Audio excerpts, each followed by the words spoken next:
కడుపులో పెట్టుకొని మోయడం మాత్రమే తెలుసు.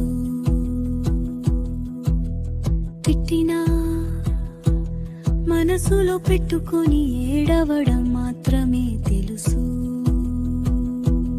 ఆకలి వేస్తే అమ్మా, అలసిపోతే